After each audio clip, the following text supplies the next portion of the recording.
ये कहानी है गांव तुलसीपुर की। एक ऐसा गांव जहां की जिंदगी बहुत धीमी थी, पर सुकून था। यहाँ लोग दिन भर अपने खेतों में काम करते और रात को सुकून से सोते थे।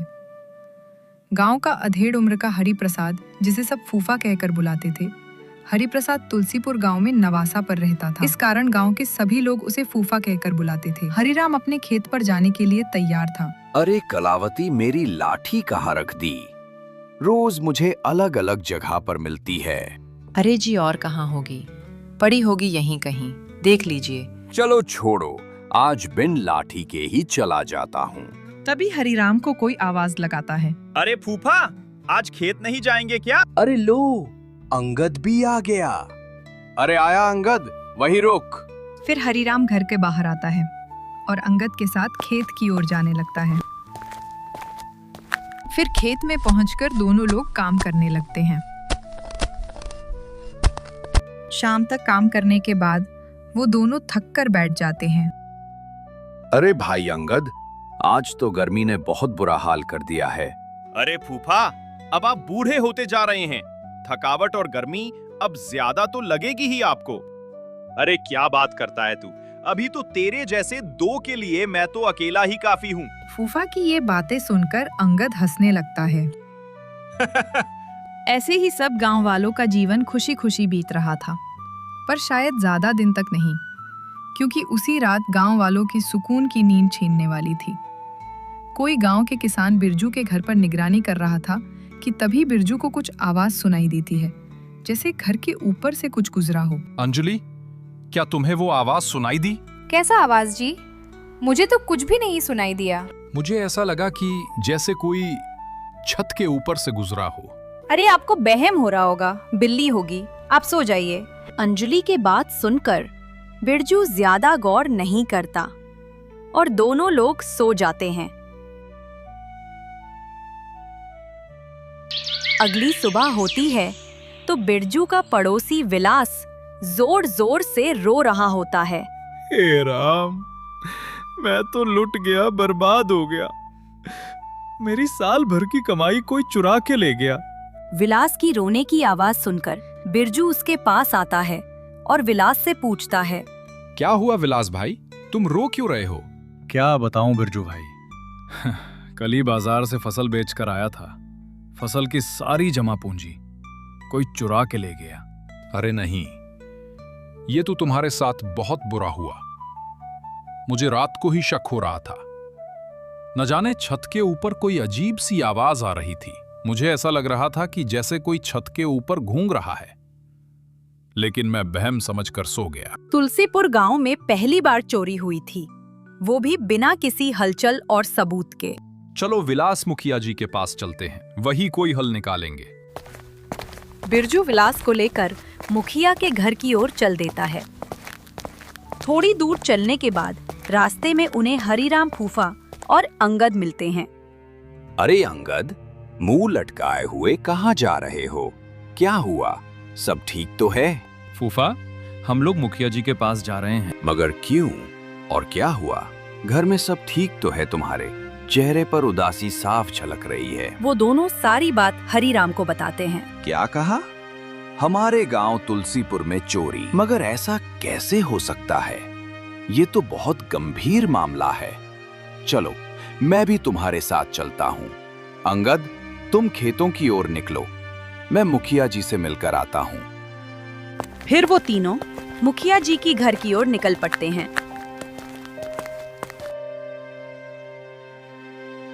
अरे लेखपाल साहब, उस हरपाल की जमीन का क्या लफड़ा चल रहा है? सुना है मामला कोर्ट तक पहुंच गया है। दोनों भाइयों में खूब जमकर लड़ाई हुई है। मुखिया जी हरिपाल के पिताजी ने मरते वक्त सब जमीन हरपाल के नाम कर दिया था। श्रीपाल को कुछ नहीं दिया, इसीलिए दोनों भाइयों में लफड़ा चल रहा है। श्रीपाल कहता है कि जमीन पर मेरा भी अधिकार है। पिताजी ने मेरे साथ बहुत गलत किया है।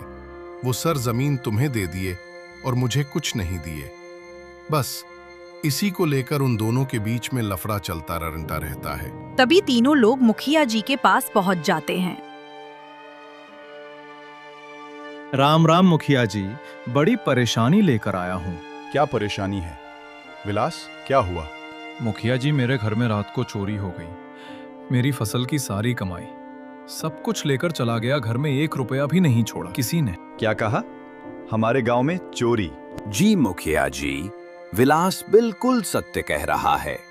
बिरजू कह रहा था कि मुझे रात में कुछ अजीब सी आवाज सुनाई दी थी, जैसे कोई चीज छत के ऊपर से गुजरी हो। धीरे धीरे सब गांव वाले मुखिया जी के घर पर उपस्थित होने लगते हैं और सब लोग इस अजीब तरह की चोरी को देखकर हैरान थे।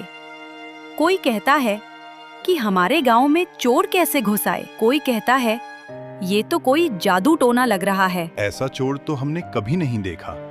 न पांव के निशान, न दरवाजा टूटा, न कोई सबूत छोड़ा और ना ही उसे किसी कुत्ते ने भौंका।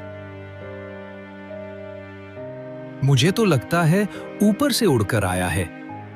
मुखिया जी, यह कोई चोर का काम नहीं है। मुझे लगता है कि अपने गांव में भूत का साया हो गया है।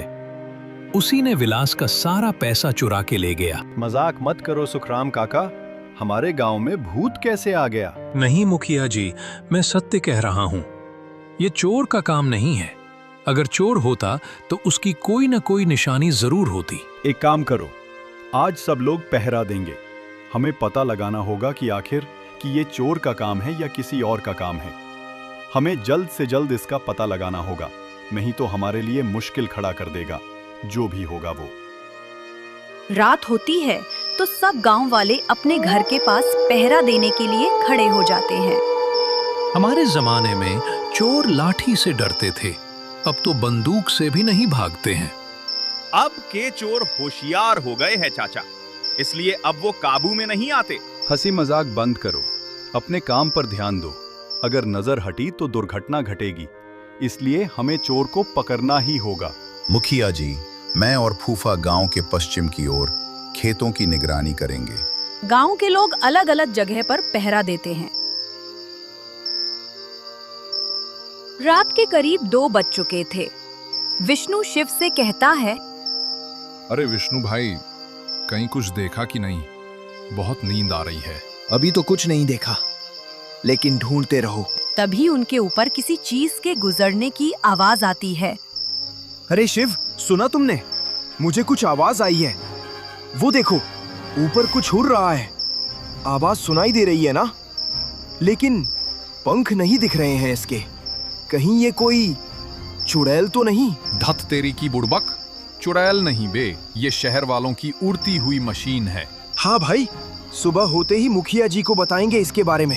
ड्रोन एक झोपड़ी के ऊपर रुकता है और फिर तेजी से उड़कर अंधेरे में गायब हो जाता है। सुबह होती है तो विष्णु और शिव दौड़ते हुए मुखिया जी के घर पर आते हैं। तुम दोनों को क्या हुआ? ऐसे हाफ क्यों रहे हो? मुखिया जी, वो हमने देखा। वो उड़ता हुआ कुछ था। कोई परिंदा नहीं, कोई मशीन जैसा यंत्र था। अरे तुम दोनों कहना क्या चाहते हो? साफ साफ बोलो। पता नहीं क्या था मुखिया जी, अंधेरे के कारण साफ दिखा नहीं, पर बिना पंख के उड़ता है और सीधा एक झोंपड़ी के ऊपर रुका और फिर अचानक से गायब हो गया।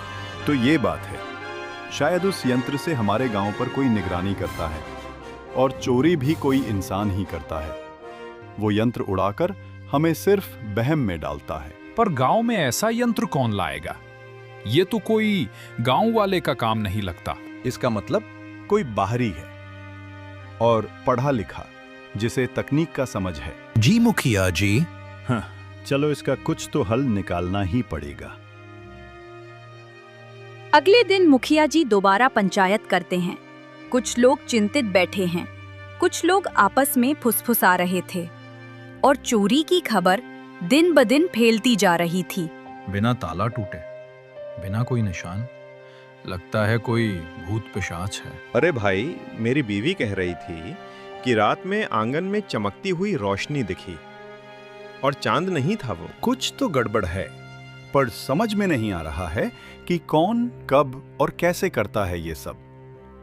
लगता है बड़ा शातिर दिमाग वाला है।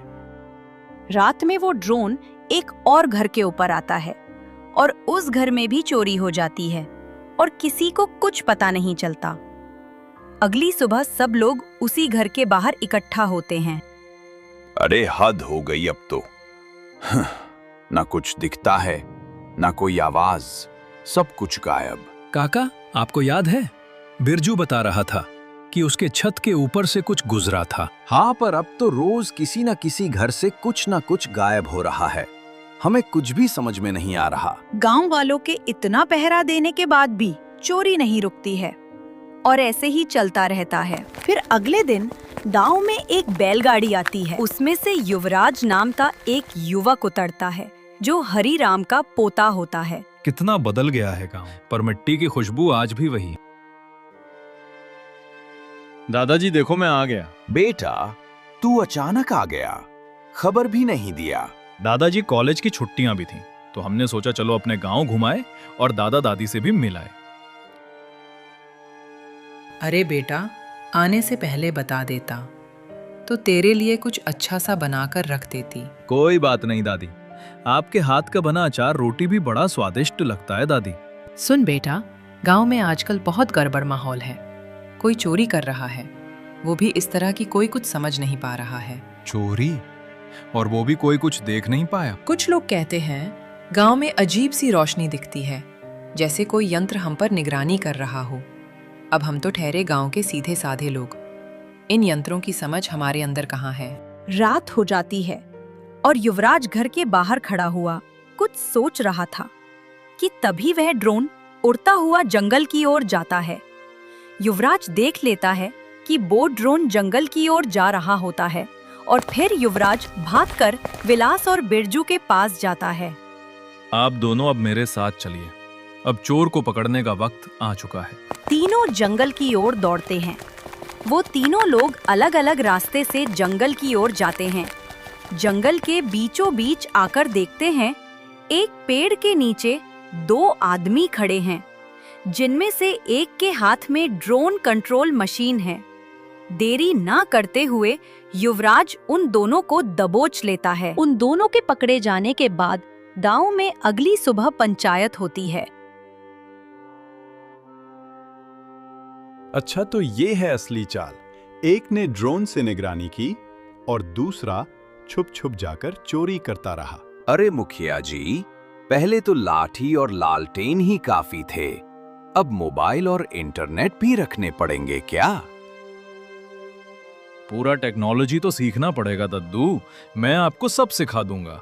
हरिराम जी, अब लाठी से नहीं, वाईफाई से निगरानी करनी होगी।